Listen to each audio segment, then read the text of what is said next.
Bienvenidos al podcast Naticum, esto es muy de abogados. El día de hoy nos acompaña la licenciada en Derecho Patricia Guadalupe Briceño Chan. Ella es egresada de la Facultad de Derecho de la Universidad Autónoma de Yucatán en el año 2017. Se desempeña en la atención de asuntos civiles y de comercio desde el año de 2015. Se ha enfocado en la atención y comunicación con los clientes para mejorar la obtención de resultados en la prestación de sus servicios desde el 2018. Se ha formado en una variedad de temas relacionados con la empresa, entre ellos desarrollo de negocios en China por G-Perspective en colaboración con el Instituto Confucio de la Universidad Autónoma de Yucatán, en evaluación de ideas de negocios por la Fundación Carlos Slim, disolución y liquidación de sociedades mercantiles por el Grupo Empresarial ISEF y cuenta con un diplomado en Derecho Mercantil por la Facultad de Derecho de la Universidad Autónoma de Yucatán. Entre sus reconocimientos destaca el mérito académico y deportivo de la Facultad de Derecho de la Universidad Autónoma de Yucatán, edición 2014, y actualmente se desempeña en la firma de abogados HW Abogados como titular del área de Comercio y Derecho Corporativo.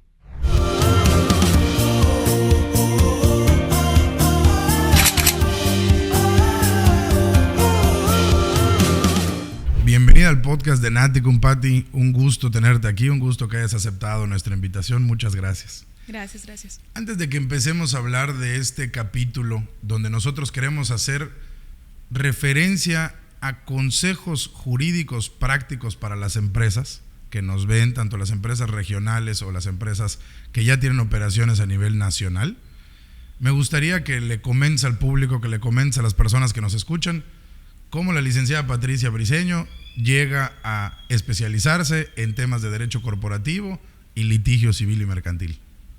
Muy bien, pues mis inicios en el derecho corporativo están muy arraigados a mis orígenes más remotos. Desde mi infancia siempre me gustó la innovación, los negocios, o sea, era de esa típica niña emprendedora desde muy joven y siempre fue muy fuerte lo académico, el lenguaje, esas habilidades. Y cuando llegué a la Facultad de Derecho, todavía sin saber que me iba a dedicar a las empresas, decidí que esos talentos, esas habilidades, pues las iba a poner a servicio del desarrollo humano, ¿no? En concreto, a las empresas, a los negocios. Cuando estaba iniciando la carrera, yo me iba a dedicar a la investigación, pero un día se dio la oportunidad de ir a participar al bufete jurídico de la escuela y una profesora con la que yo iba a ayudar en su tesis me dijo: hazlo, prueba el litigio. Y eso cambió el curso de mi vida para siempre. Es correcto. Yo siempre le digo a los alumnos que no han empezado a trabajar que hay dos mundos, en el que se litiga y en el que no. La carrera es la misma, pero son dos mundos jurídicos totalmente distintos. Definitivamente. Nosotros en el despacho de HW, donde tú eres la titular del área corporativo, Pati, se dan varios tipos de servicios, pero el acompañamiento general a la empresa, es decir, ser el asesor corporativo de la empresa, el asesor externo de la empresa, conlleva varias responsabilidades. Si tú tuvieras que decirme de todas las empresas a las que atiendes, ¿cuáles son los 2 o 3 errores más comunes? Que no importa si la empresa es grandota o la empresa es chiquita, todas las empresas o la gran mayoría de las empresas cometen esos errores al momento de contratar sus servicios o ser contratados para dar sus servicios. ¿Cuáles son los errores más comunes con los que te has topado? Bien. El primero, que no firman contratos, no lo dejan por escrito.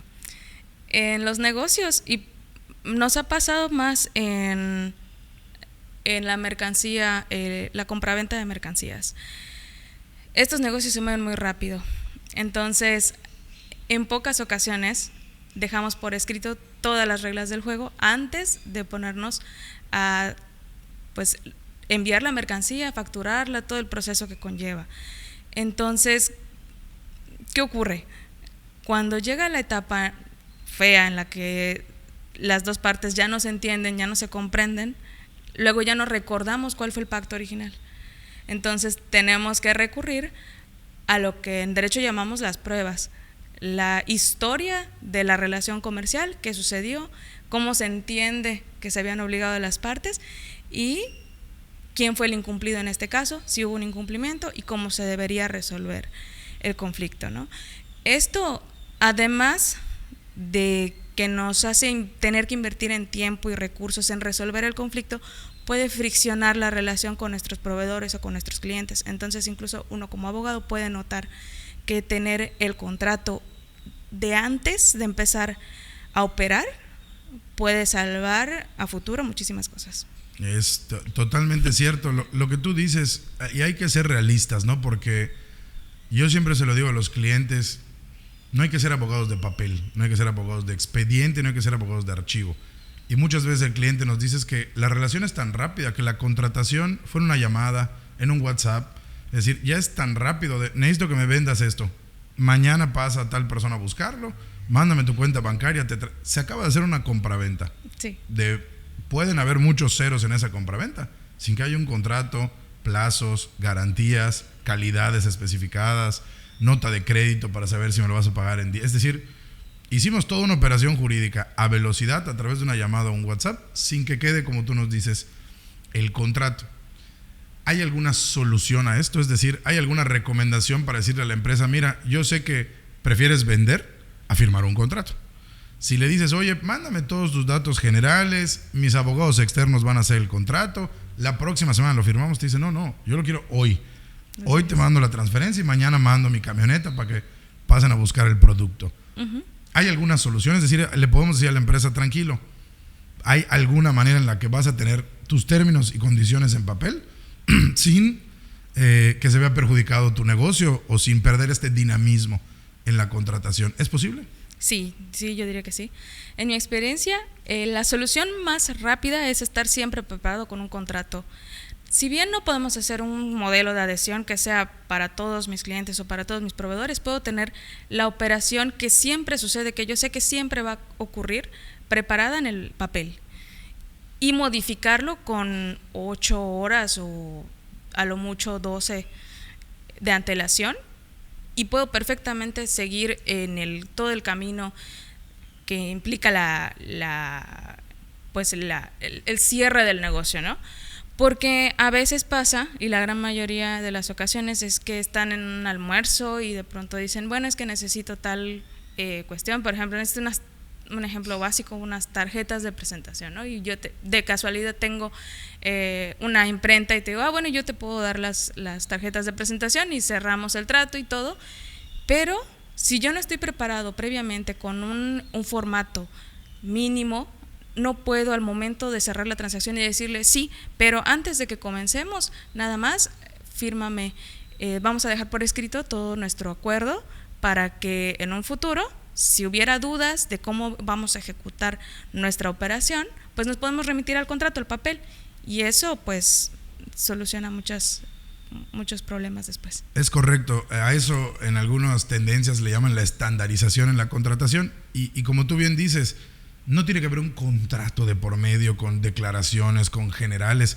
puede ser una hoja de términos y condiciones que yo utilice con todas las personas que me compran algo. Uh-huh. Y lo único que le tengo que decir es sí, mándame el SPE y mándame este documento firmado, que es una hoja donde él solo puso en la parte de abajo su nombre y su firma y aceptó todos los términos y condiciones de cómo yo vendo mi producto, que me lo tiene que liquidar para que se lo entregue, que tiene 30 días para avisarme si algo no tiene la calidad correspondiente o si algo vino fallado. Es decir, yo puedo hacer un documento breve de una sola hojita o de media cuartilla donde le diga cuáles son las condiciones del servicio y él pone su firma y su nombre, y con eso tenemos términos y condiciones en papel que nos van a ayudar a, uno, evitar conflictos, y si llega a haber el conflicto, a resolverlos rápido. Lo que tú decías, hay una tendencia en que dicen que los abogados no debemos de ser deal breaker, es decir, no sí, por exceso de formalidades. Ahora las partes ya están peleadas y ya no quieren seguir teniendo negocios entre ellos, sino que nuestro trabajo también está en simplificar la documentación jurídica que respalda el comercio para hacerla la más simple y entendible, pero que si hay una disputa, entonces la tengamos que resolver. Y aquí viene mi segunda pregunta, porque vamos a suponer que no se dio tu primer error, es decir, la empresa sí firmó un contrato. A pesar de que tenemos un contrato firmado, muchas veces ese contrato o no se puede ejecutar o de todas maneras también terminamos en pleito porque el contrato no está claro. Entonces yo aquí te preguntaría, ¿cuáles son los errores más comunes cuando la empresa contrata servicios o sus clientes lo contratan, que teniendo contrato algo pasa que ese contrato está mal? ¿Cuáles son los errores más comunes al momento de firmar también los contratos?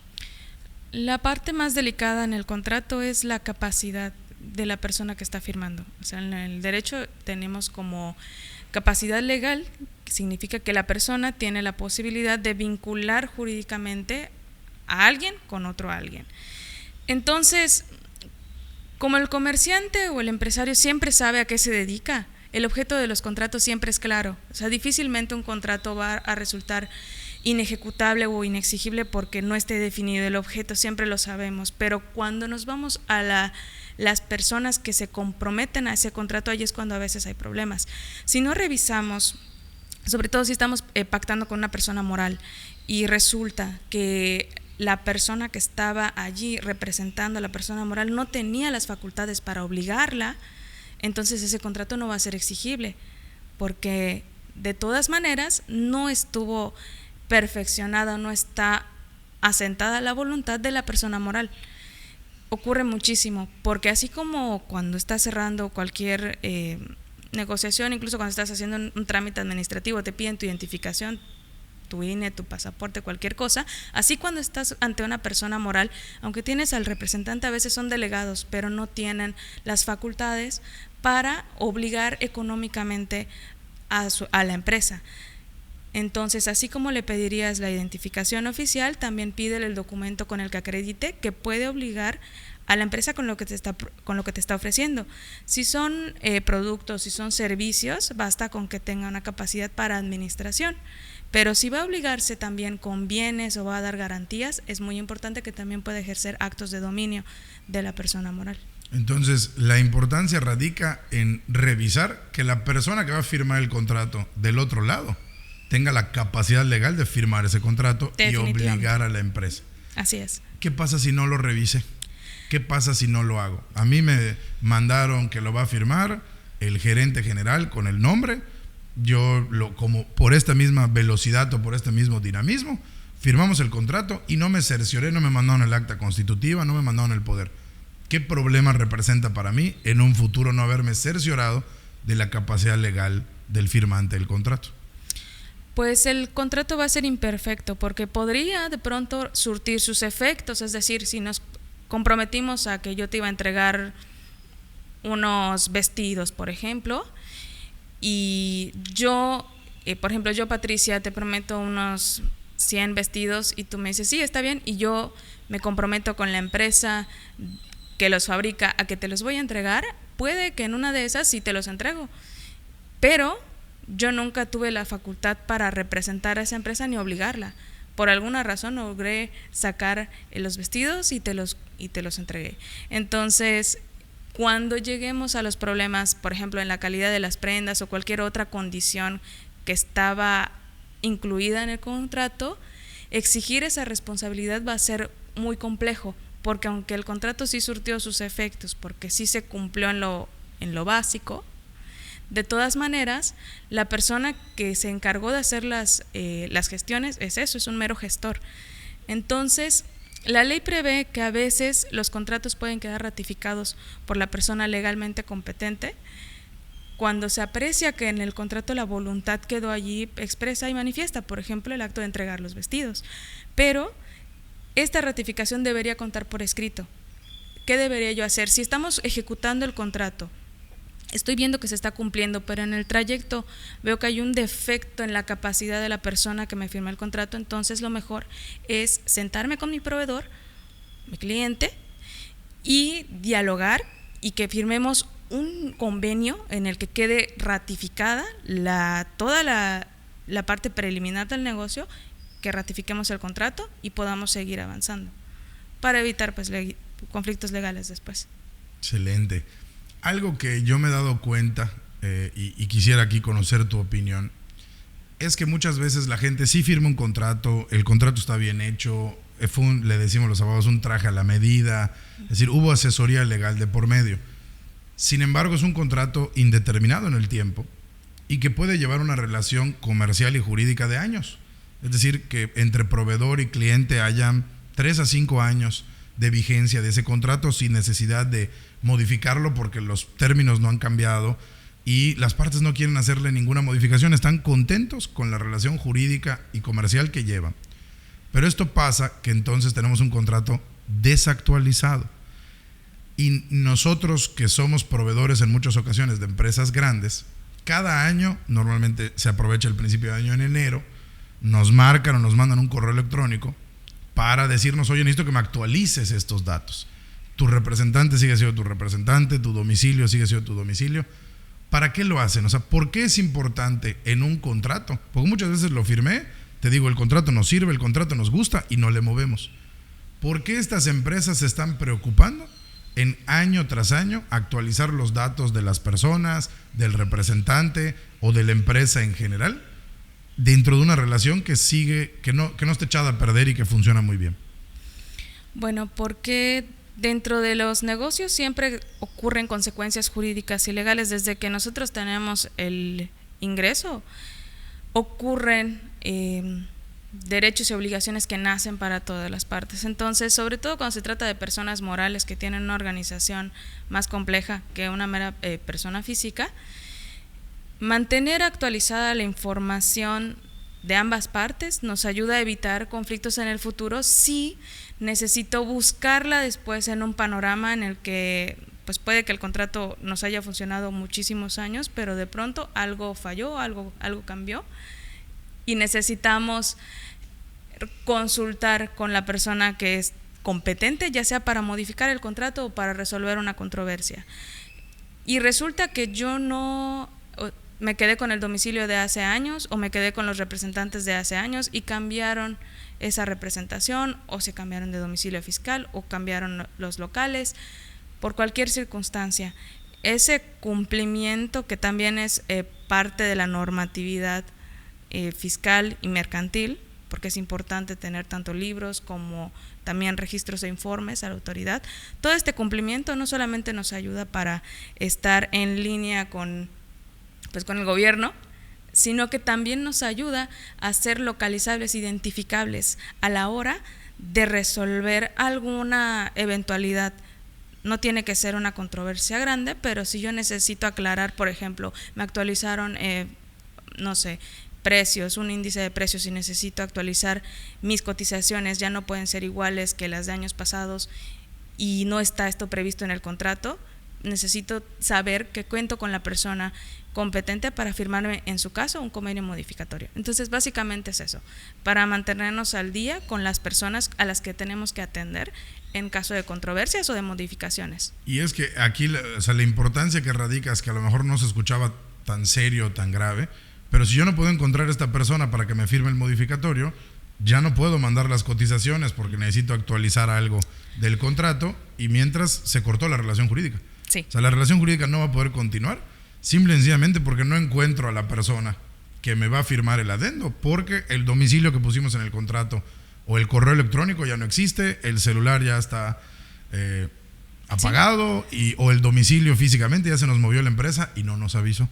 Entonces, el no tener actualizados los datos puede incluso acabar con una relación jurídica por el simple hecho de que no localizamos a nuestra contraparte. No quiero decir contraparte porque no estamos opuestos, pero no localizamos a la otra parte del contrato, a nuestro cliente o proveedor, para decirle, vamos a actualizarnos, vamos a firmar o te tengo que modificar. O sea, la consecuencia de no tener estos datos actualizados puede ser incluso la terminación de la relación jurídica, no por un pleito, no por un conflicto, simple y sencillamente por un detalle de abandono, digamos, de la relación jurídica, ¿no? Sí, y es un caso real. O sea, muchas empresas incurren en estos detalles que, aunque sí firman un contrato, lo dan por perfecto y continuamos en el tiempo, se prolonga durante años y luego cuando alguna situación cambia, ya no sabemos con quién debemos recurrir, llamamos a la persona que nos vendió el negocio, nos vendió el servicio y resulta que ya se movió a otra compañía o ya le revocaron los poderes. O sea, es un tema muy que tiene muchas vertientes, pero al final del día se evita si año con año actualizamos esta información. Una vez me sucedió que un cliente llegó con un dilema de un contrato que tenía por muchos años, pero ya le iba a vencer la vigencia. Y cuando, pues si tenemos un contrato de millones de pesos y se trata de embarcar mercancías, pues difícilmente te vas a querer quitar de allí, y también la compañía pues está administrada por representantes, pero que no tienen las facultades para firmar otro contrato o prolongarlo. Entonces ahí el dilema principal fue que no teníamos cómo acordar los nuevos precios y la nueva vigencia del contrato porque no estaba el representante legal presente en las negociaciones. Entonces tuvimos que hacer muchas diligencias de búsqueda para poder dar con el representante, porque era también, si se trata de grupos corporativos especialmente, allí hay un poco de complicaciones para hallar a la persona que al final está dotada de esa capacidad legal para firmar el nuevo contrato. Y nos quita un poco de tiempo, y además nos puede, a veces a los empresarios les genera un poco de estrés saber que van a ir a riesgo a, bueno, sí voy a subir mis mercancías, como en este caso concreto, voy a subir mis mercancías y prácticamente va con la fe de que posteriormente va a firmar su contrato modificatorio. Afortunadamente todo salió perfectamente, pero estos conflictos, todo este estrés, esta demanda de energía que no es la clásica del empresario, porque su negocio pues es la venta de mercancías en este caso, por ejemplo, se puede evitar si tenemos actitudes preventivas, y esta es precisamente la actualización de información. Y es que yo creo que la asesoría corporativa tiene ya como piedra angular prevenir todo tipo de riesgos jurídicos, desde el no me pago hasta no encuentro a la persona para actualizar el contrato o para firmar una adenda dentro de nuestro contrato, o para no romper relaciones jurídicas. Pero lo que acabas de decir es sumamente importante. Toda la asesoría corporativa ya está encaminada a prevenir todo tipo de riesgos, en particular riesgos legales. Y además déjame hacerte una pregunta de seguimiento a lo que nos acabas de comentar, ¿no? En estos casos, yo creo que mientras más grande es la empresa, menos involucrados están los apoderados o representantes legales. Sí. Realmente ya hay gerentes de operación, administradores, es decir, no es la misma persona el que opera el contrato día a día comercialmente a los que pactan los términos y condiciones del contrato, lo que dificulta muchas veces sentar a la mesa a los que verdaderamente tienen esta capacidad legal.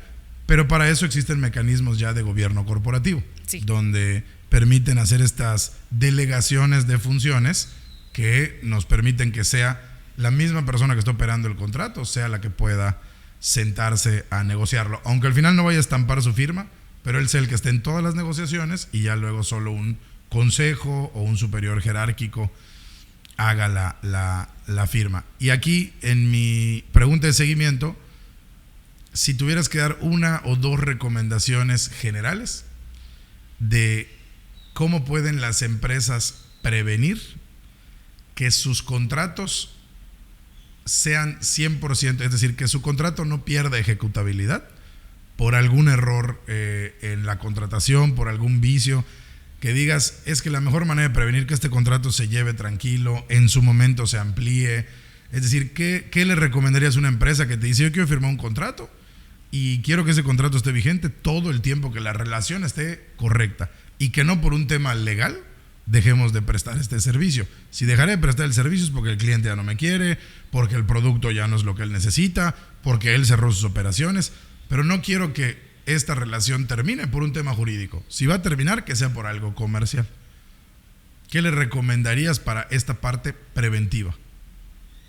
Bueno, además del seguimiento, el tener una persona delegada en el contrato para ejecutarlo también es algo muy útil, sobre todo en las operaciones grandes que se agotan no en un año, no en dos, sino en un periodo considerable de tiempo.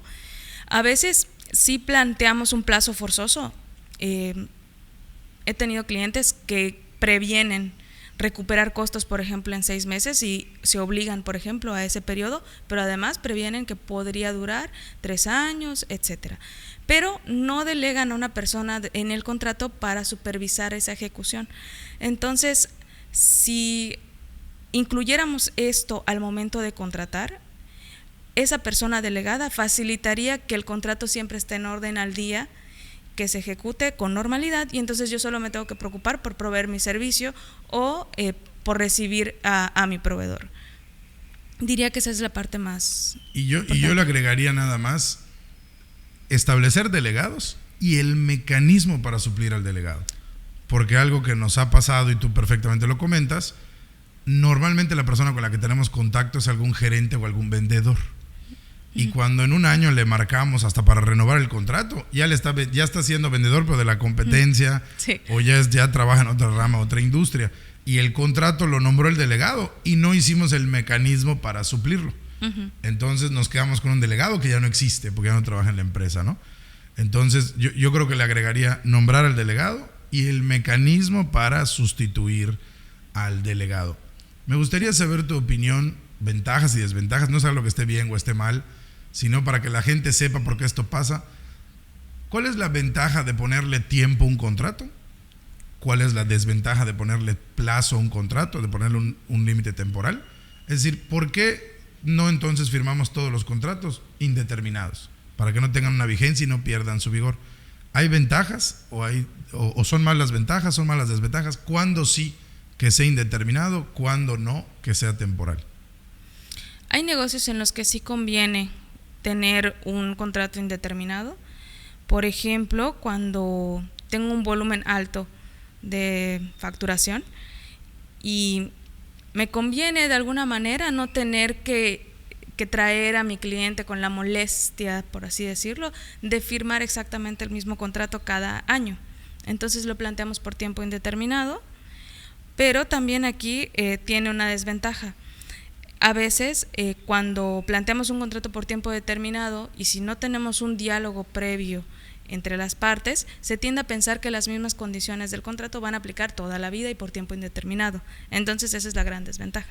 Si yo tengo un negocio que es muy voluble y sé que puede cambiar en sus condiciones, sobre todo por ejemplo negocios que realizan embarcaciones, que pueden cambiar las condiciones por alguna causa de fuerza mayor, un huracán, cualquier cuestión, o también si tengo que subir mercancías y de pronto me aplican una nueva norma oficial y ahora tengo que incrementar mis costos para cumplir con esa norma, todo lo que pueda elevar esas condiciones o los costos de esas condiciones, yo debería poder planteárselas a mi cliente previamente para que sepa que aunque nuestro contrato es por tiempo indeterminado, sí puede variar y sí lo podemos llegar a modificar, porque también tenemos contratos a veces en los que, como yo ya me obligué por un tiempo indeterminado a proveerte determinado servicio o cierto volumen de mercancías, mi cliente se siente defraudado cuando yo me quiero poner a negociar un nuevo precio, aunque ya hayan pasado 3 años. O sea, yo puedo entender como la persona que lleva a cabo el negocio que las cosas cambian, los precios varían y tengo que seguir manteniendo, tengo que mantener mi utilidad. Pero ¿cómo le explico eso a mi cliente si desde un principio solo le vendí el contrato inicial? A veces ocurre que en ese intercambio de ideas la otra parte no comprende esta parte o le cuesta mucho comprenderlo y pues también tiene un tema de costos y esto dificulta a veces continuar la relación comercial.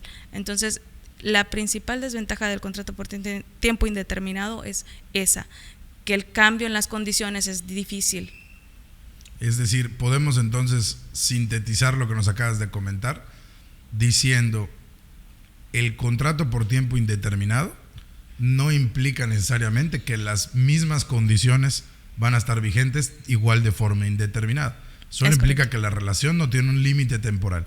Pero si es necesario, hay que cambiar esas condiciones con el paso del tiempo y lo ves como una desventaja porque hay que convencer a nuestra contraparte de que los términos y condiciones ahí pactados no eran indeterminados, solo la relación jurídica, digamos, la hicimos de manera indeterminada. Pati, ahorita que estamos hablando del tema contractual y las ventajas, las desventajas o las peculiaridades que pueden haber dentro de un contrato y cómo esto influye en la relación jurídica, algo que no solo es un tema de moda, sino que también es una tendencia internacional creciente, es si en el contrato vamos a pactar o no algún medio que nos permita solucionar nuestras disputas, distinto o ajeno a un litigio. Porque se dice que cuando hay contratación es la luna de miel, es el matrimonio y luna de miel de la relación jurídica. Pero cuando hay disputas, pues estas pueden terminar en la ruptura de la relación, que sería el divorcio. Sabemos que en el camino, como toda relación, nos vamos a pelear. El tema es si vamos a encontrar una forma de solucionar nuestros problemas o vamos a tener que divorciarnos jurídicamente hablando, que sería a través de un litigio normalmente. ¿Qué se recomienda en los contratos o qué mecanismos se recomiendan en los contratos para que si existe un problema en la interpretación o en la operación, tengamos un mecanismo que nos permite resolverlo sin tener que divorciarnos? Pues bueno, tenemos tres mecanismos.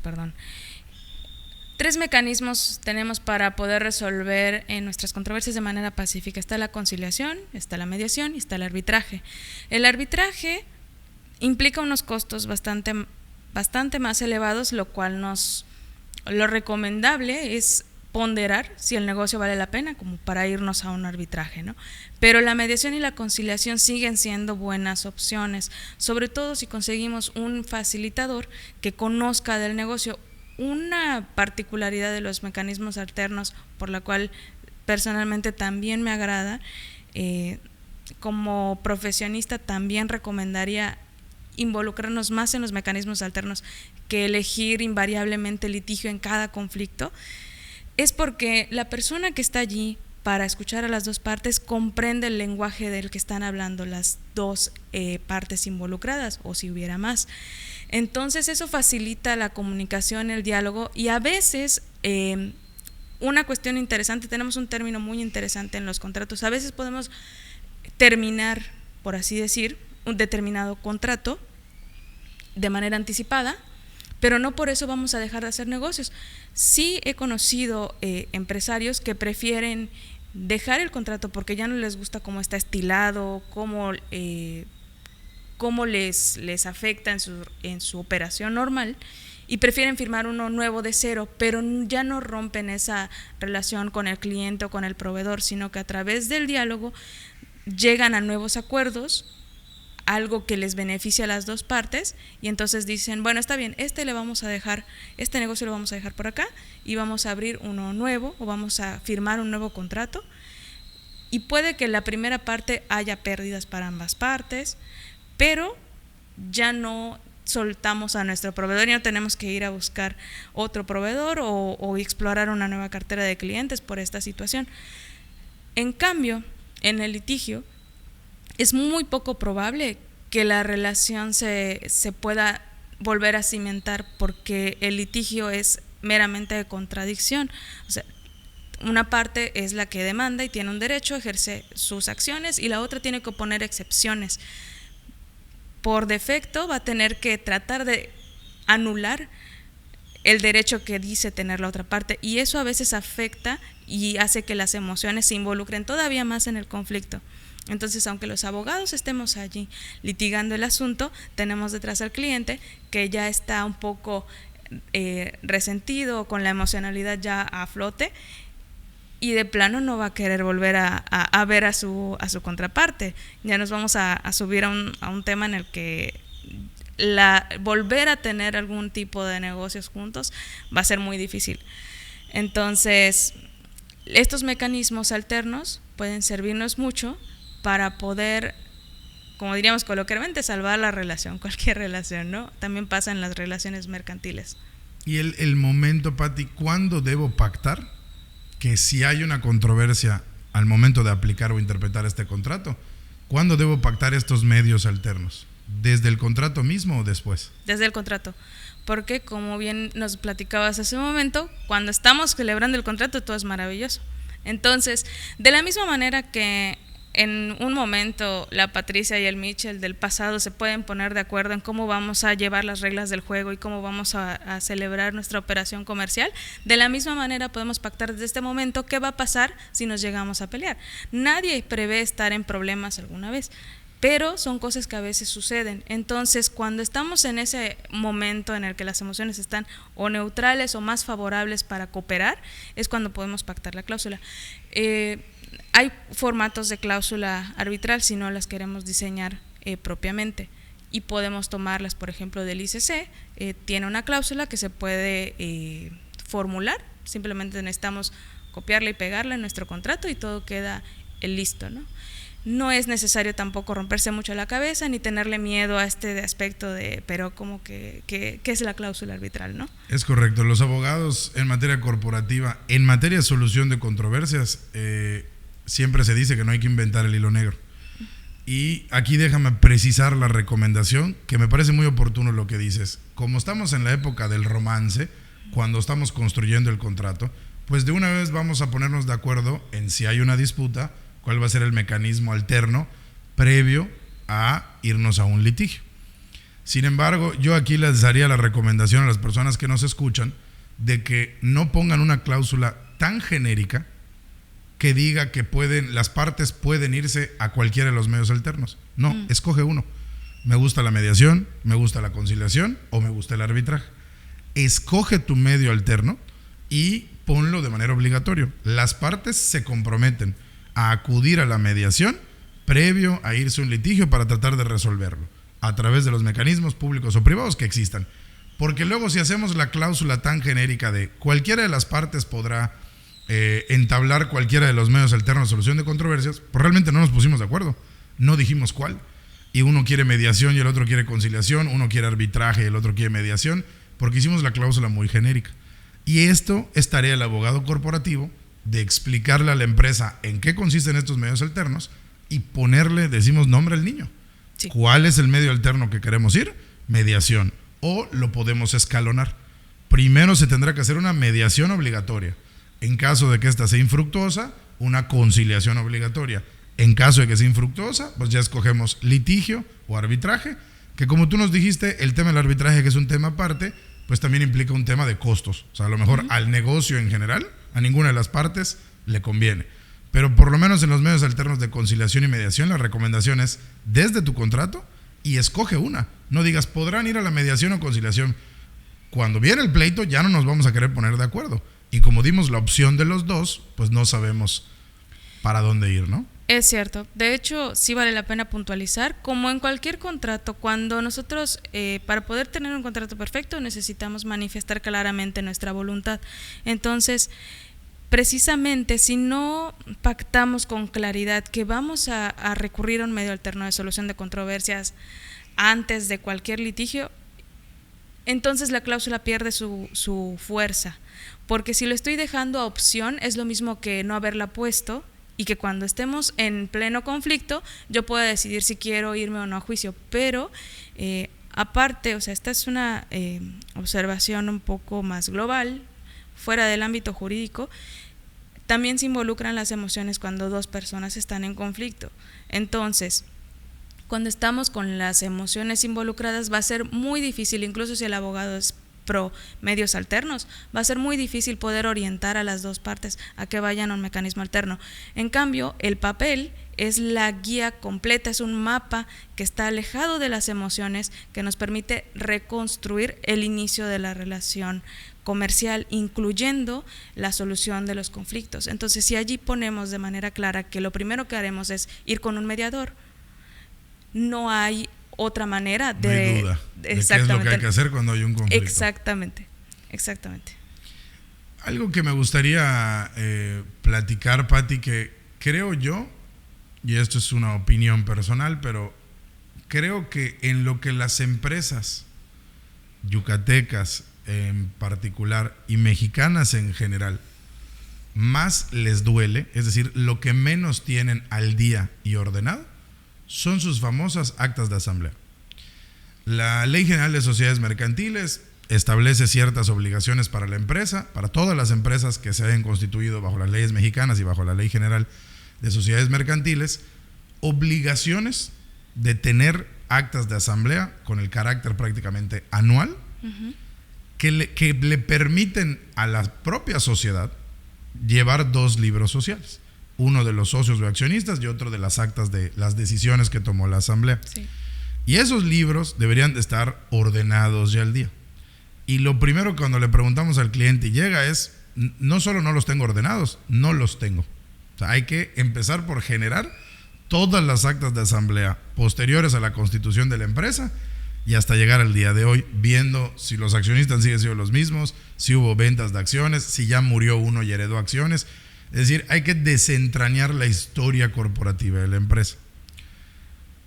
¿Cuál es el si te pregunto la recomendación, vas a decir pues que hagan sus libros sociales, pero aquí estamos partiendo de la premisa que la gran mayoría de las empresas no lo hace. Entonces, en vez de que nos digas cuál es la recomendación, que sería contraten un despacho o un abogado interno y que se siente a hacer los libros y actualizarlos y tenerlos al día, a mí me gustaría que le expliques a la gente cuál es la consecuencia de que tu empresa no esté al día en sus libros sociales. ¿Qué repercusiones puede tener de manera inmediata o inmediata el no tener esos libros sociales al día?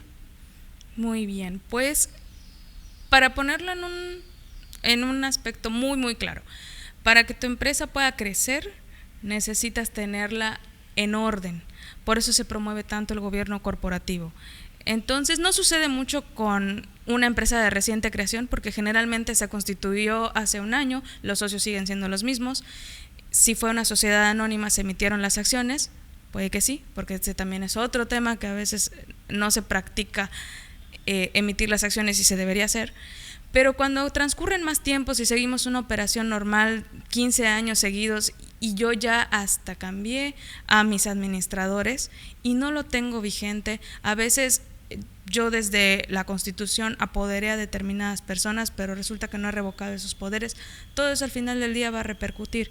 ¿Por qué? Porque si, por ejemplo, quiero ya acudir a un crédito, a un financiamiento, lo primero que me van a pedir es acreditar la solidez de la compañía, es decir, que la estructura que me estás prometiendo es la que me estás prometiendo. Entonces tengo que estar actualizado, tengo que hacer un aviso ante el Servicio de Administración Tributaria de cuáles son mis socios actuales, y cuando yo mantengo todo eso al día, generalmente no hay trabas para estos temas de financiamiento. También para algunos negocios que son de carácter internacional, si yo quiero escalar, hay compañías que vienen de afuera que ya están implementando con mucho grado de avance el gobierno corporativo y prefieren trabajar con alguien que está en una situación similar.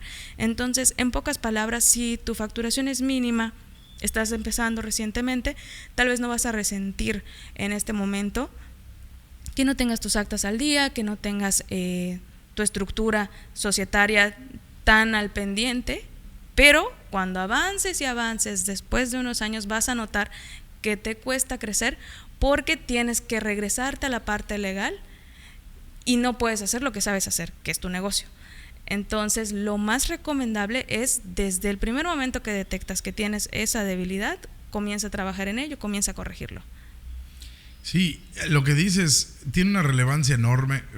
Hablabas del tema del financiamiento.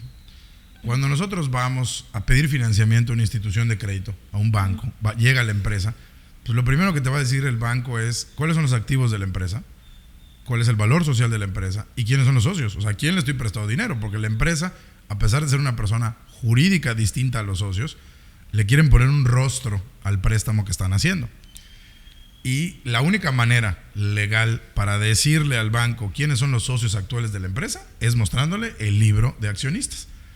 Y que sean las últimas personas, el último pase de lista, vamos a llamarle, ¿no? Uh-huh. Y muchas veces lo que hacemos es mandarle el acta constitutiva que tiene 15 años. Sí. Y el banco te va a decir, en 15 años no hubo un cambio no emitiste nuevas acciones, no hiciste una nueva serie, siguen siendo los mismos. No, es que el que aparece es mi papá, pero ya me las dejó a mí. Ese traslado lo debimos haber reflejado. Hasta si no fue una compraventa y fue una donación o una herencia, una adjudicación por herencia, esa historia jurídica de los accionistas debe estar reflejada en el libro de accionistas. Si el banco no te quiere prestar dinero porque no conoce legalmente quiénes son las personas que están atrás. O lo mismo con los activos. Nosotros hemos tenido clientes que no pueden entrar a licitaciones públicas porque la licitación dice que el capital social de la empresa no podrá ser menor a 2 millones. Y ellos te dicen, no, nuestro capital social ya es muy superior a eso. Sí, pero nunca tuviste el cuidado y la salud societaria de hacer tus actas de asamblea de aumento de capital para que entreguemos una hoja protocolizada ante el notario que refleje el aumento de capital, del cual no tenemos 2, tenemos 10 millones y podemos entrar a esta licitación, y los terminan descalificando porque no tienen los documentos para probar que acreditan.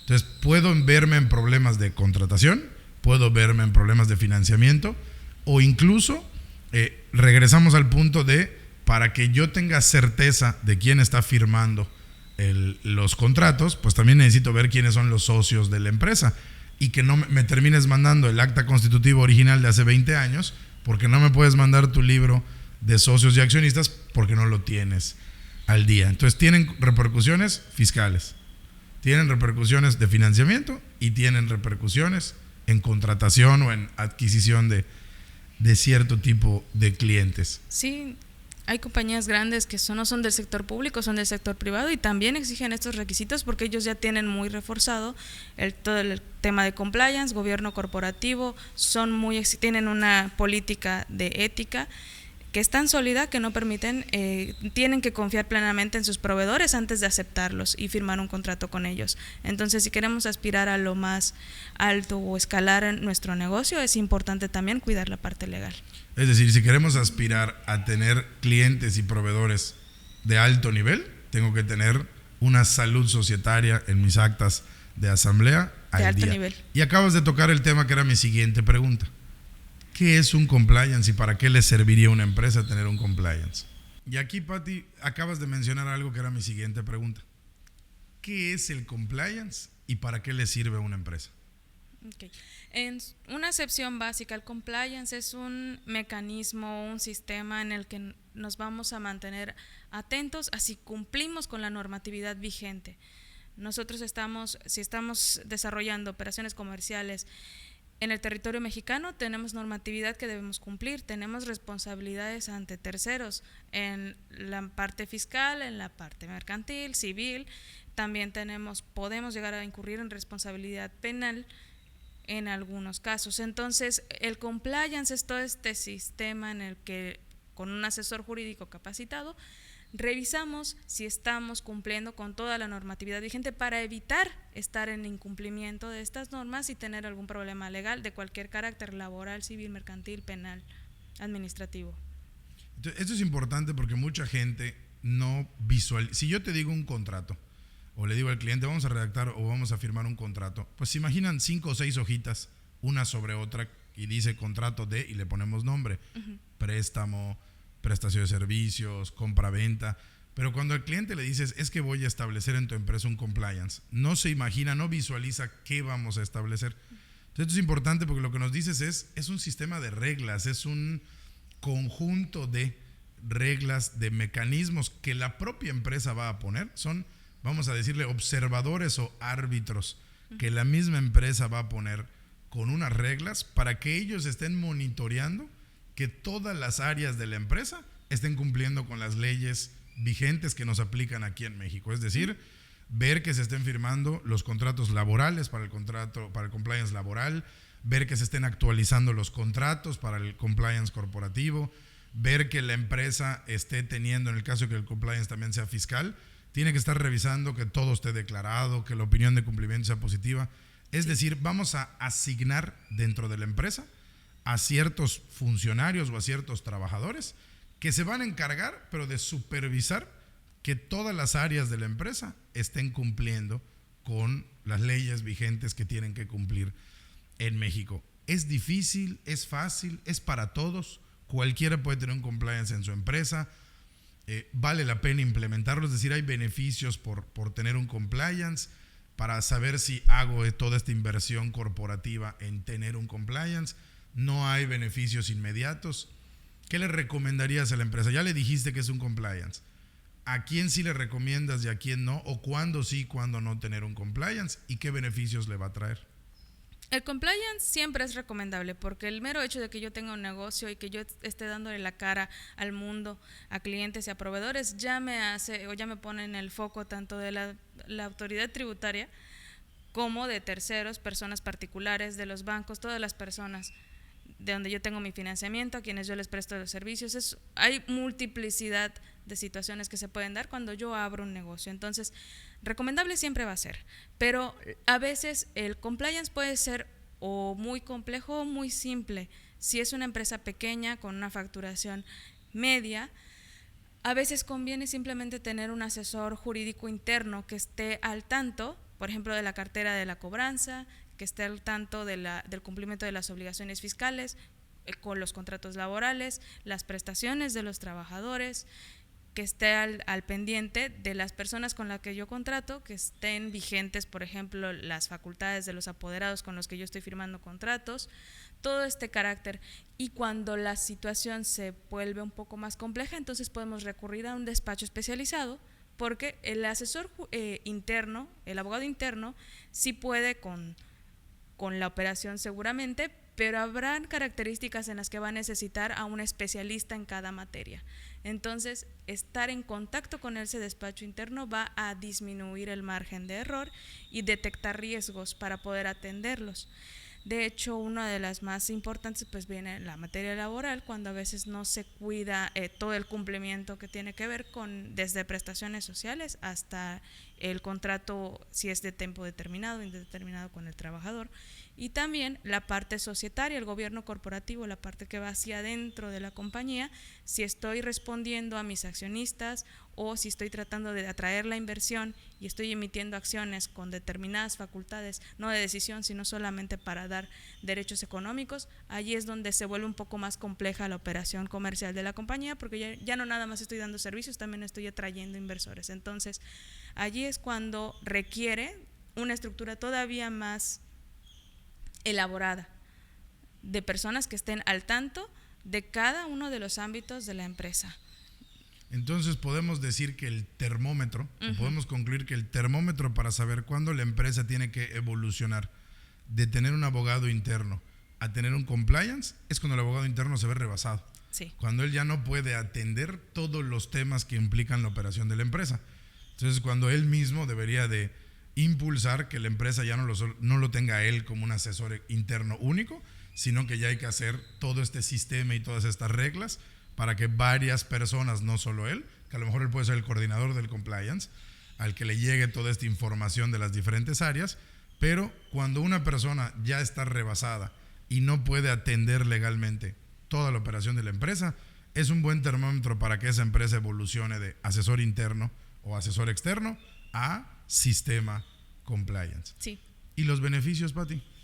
Ya me di cuenta, ya mi abogado interno en las juntas de consejo o en una charla de un café con el dueño de la empresa, ya le advirtió, estoy sobrepasado, ya la operación no es tan pequeña, ya necesito ayuda y te recomiendo un compliance. O sea, vamos a buscar un despacho que nos implemente un compliance. ¿Cuál va a ser los beneficios de esa empresa que acaba de tomar la decisión de evolucionar a tener una vigilancia a través de un compliance? En primer lugar, la disminución del margen de error en la revisión de la operación normal de la compañía. Una vez tuve un caso en el que, pues, de manera interna, el cliente sí tenía un abogado, pero no estaba al tanto de los plazos de prescripción para hacer la cobranza de cartera, pues su cartera vencida.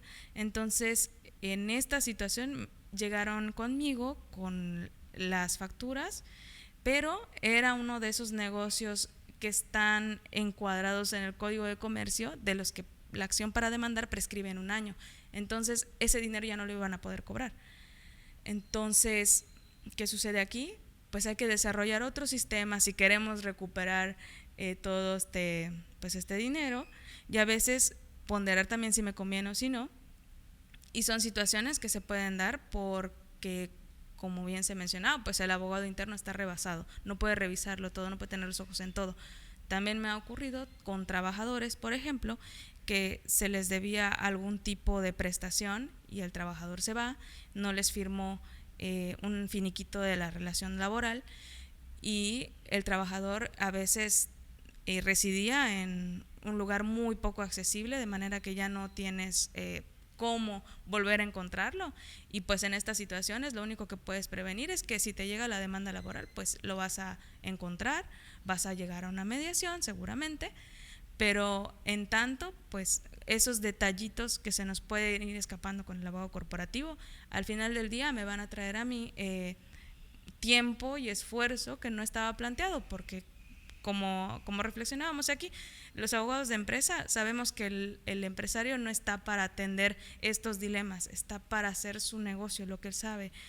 Entonces, ahorrarte todos estos costos en tiempo y en esfuerzo, y además sin después diseñar una estrategia legal cuando a veces ya es demasiado tarde, nos puede ayudar mucho tener la prevención, el compliance. Claro, la cultura preventiva sí. siempre será más barata que la cultura correctiva. Así es. Es más barata la alarma de incendios que los bomberos. Entonces, ese es el beneficio. El beneficio es la reducción de sus riesgos y, por lo que entendí, la menor exposición. Sí. Estoy menos expuesto a que mis trabajadores me demanden porque revisé contratos y les hice firmar finiquitos. Estoy menos expuesto a que mis clientes no me paguen porque estoy actualizando los contratos y notificándole actualizándolos y notificándole las deudas que estén dentro de un plazo, que si no llegamos a un arreglo, tengo mi plazo para ejercer ya sea mis medios alternos o sí. mi litigio, y no tengo que irme entonces a plazos ordinarios que ya son muy caros para la empresa. Pati, me gustaría terminar esta charla preguntándote, en tu opinión personal, ¿hacia dónde va el derecho corporativo? ¿Cuál es la tendencia? ¿Va a la alza? ¿Va a la baja? ¿En un futuro va a ser más popular y más necesario? ¿Tiene una tendencia o está estancado? ¿Cuál es el futuro del derecho corporativo en México? En mi percepción, conozco empresas que trabajan en la península, que trabajan fuera de ella, hay otras que tienen sede en el extranjero y trabajan desde luego con todas en el territorio mexicano. Entonces, una cuestión curiosa, no sé si se deba a que las nuevas generaciones están siendo más conscientes de todo lo que implica poner un negocio, pero ya se está normalizando tener una cultura de prevención hasta dentro de la empresa. Entonces ya no es tan raro cuando un emprendedor inicia su negocio y escuchas tú mismo que está buscando un abogado para asesorarse, para poder tener pues al menos el primer paso, que sería la constitución de su compañía, o empresas que tienen muchos años operando y empiezan a buscar a los abogados porque ya les está generando una alerta de que necesitan regularizar su situación corporativa, por ejemplo, y entonces empiezan a buscar la ayuda. Ya los que están heredando empresas, si son de años, que tienen muchos años de desarrollo, ya esas personas que heredan ese negocio ya están conscientes y están buscando esas soluciones legales, y si tenían alguna debilidad en ese sentido, la refuerzan.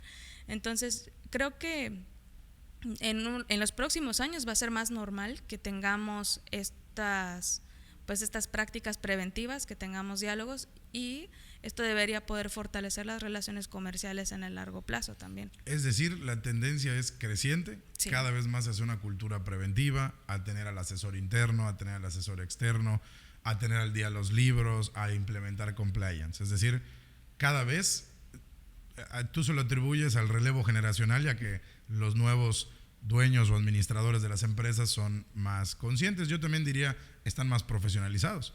También. En especial aquí en la península de Yucatán, los dueños de los negocios no necesariamente estudiaban nada. Eran extraordinarios vendedores, extraordinarios comerciantes y crecieron sus empresas, pero ellos no tenían una formación profesional. Sus hijos, sus nietos, que ahora están tomando la batuta, vienen con una formación de licenciaturas, maestrías y hasta doctorados, donde todo esto se enseña, ¿no? Yo igual se lo atribuiría no a que mágicamente estos nuevos jóvenes o estos nuevos dueños o administradores de empresa traen este chip, sino que, digamos, a ellos sí les tocó aprenderlo, pues a diferencia de sus padres o sus abuelos, que a lo mejor se subieron al ruedo en su momento como pudieron. Sí. ¿Algún comentario más, Pati? ¿Algún comentario de cierre? Pues sí, como continuando con este último mensaje, la difusión de la información es lo que también ha sido un factor clave, porque es cierto que ahora tenemos más acceso a la profesionalización, pero a la vez estamos muy conectados a nivel global. Por ejemplo, tenemos este espacio en el que no necesariamente la persona que nos escucha es un abogado, no ha pasado por la escuela de derecho, pero ya sabe que existe algo llamado compliance, que existe el derecho corporativo, por qué es importante para su empresa, y entonces eso empieza a generar esa conciencia. Entonces también esa interconexión es lo que va a hacer que tengamos más conciencia a la hora de hacer negocios. El acceso a la información. Así es. Básico en todos los principios corporativos. Pues muchísimas gracias por acudir a la entrevista, Pati. Fue un gusto y un honor tenerte aquí con nosotros en el podcast de Naticum y esperemos que en un futuro cercano nos aceptes otra invitación para seguir platicando de estos temas corporativos. Con mucho gusto, gracias por la invitación.